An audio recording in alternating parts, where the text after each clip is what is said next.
daawadayaal ku soo dhawaada warka Burdheera Media fadlan haddii aad nagu cusub tahay subscribe inoo saar qodobada aan idin haynana waxaa kamid ah guddigii ay dawladda u magacaawday shaqaaqadii ka dhacday deegaanka Kalabayr oo maanta tegaya magaalada Beledweyne amisom oo qalab ugu deeqday ciidamada ammaanka Soomaaliya xaalad kacsanaan ah oo weli ka jirta magaalada Beledweyne iyo amar la duldhigay ajaanibta ka howlgasha deegaanada Puntland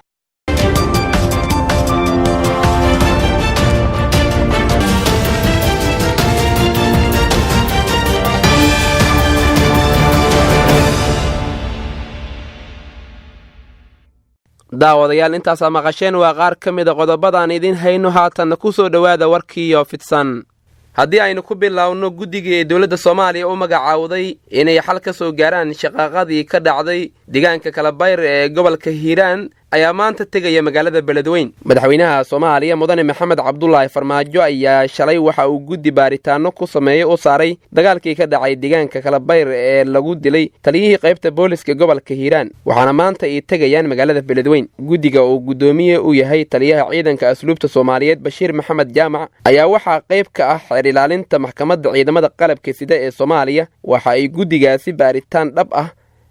la filayaa inay ku soo sameeyaan sababtii ka dambeysay dilkii taliyihii qaybta booliska gobolka Hiiraan Korneel Maxamed Macu Xalane oo ku dhintay dagaalkii deegaanka Kalabayr taliyaha ciidanka asluubta Soomaaliyeed ahna gudoomiyaha guddigaas ayaa shalay isaga oo saxaafadda kula hadlay magaalada Muqdisho sheegay in guddigooda uu si wanaagsan baaritaano ugu sameyn doono wixii ka dhacay deegaanka Kalabayr ee lagu dilay taliye Macu madaxweynaha maamulka Hirshabeelle Maxamed Cabdi Waare oo ku sugan magaalada Beledweyne ayaa soo dhaweeyay guddigaas waxaana uu sheegay in guddi kale oo la shaqeeya uu magacaabi doono si baaritaan ay u wada sameeyaan xiisadii ka dhalatay xilka qaadistii gudoomiyihii gobolka Hiiraan Yuusuf Axmed Hagar Dabageed ayaa weli ka taagan magaalada Beledweyne iyadoo oo shalay banaanbax looga soo horjeedo maamulka Hirshabeelle oo ka dhacay magaalada Beledweyne amisom ayaa qalab ugu deeqday ciidamada ammaanka Soomaaliya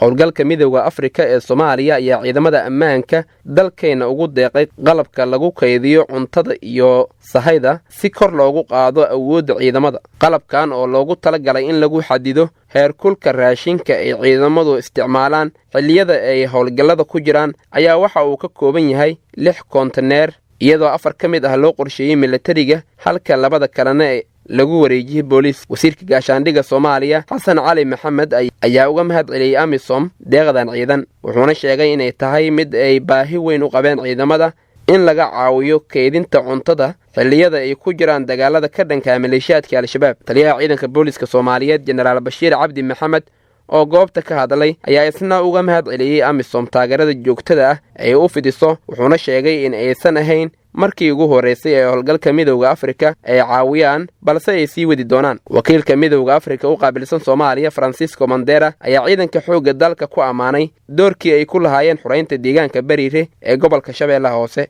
wuxuuna sheegay in amisom ay sii wadi doonto dhiirigelinta iyo taageeridda ciidamada ammaanka ee Soomaaliya xaalad kacsanaan ah ayaa weli ka jirta magaalada Beledweyne waxa weli xaalad kacsanaan ah laga dareemayaa magaalada Beledweyne ee xarunta gobolka Hiiraan tan iyo markii uu shalay dib ugu soo laabtay madaxweynaha maamulka Hirshabeelle Maxamed Cabdi Waare shacabka magaalada ayaa maanta mar kale waxa ay dhigeen banaanbax ay uga soo horjeedaan madaxweyne Waare iyagoo inta badan xiray wadooyinka waaweyn ee magaalada Beledweyne waxaana xiran isku socodka dadka iyo ganacsiga qaar ka mid ah shacabka banaanbaxa dhigayay ayaa waxa ay ku dhawaaqayeen erayo ay uga soo horjeedaan maamulka Hirshabeelle iyagoo sheegay in qalalaase uu madaxweyne Maxamed Cabdi Waare uu ka wada magaalada Beledweyne madaxda dawladda federaalka Soomaaliya ayay ka codsadeen inay soo farageliso xiisadda ka jirta magaalada Beledweyne taas oo ka dhalatay xilka qaadistii gudoomiyihii maamulka gobolka Hiiraan Yuusuf Axmed Hagar Yuusuf Dabageed balse uu diiday ugu dambeyn amar ayaa la duldhigay ajaanibta ka howlgasha deegaanada Puntland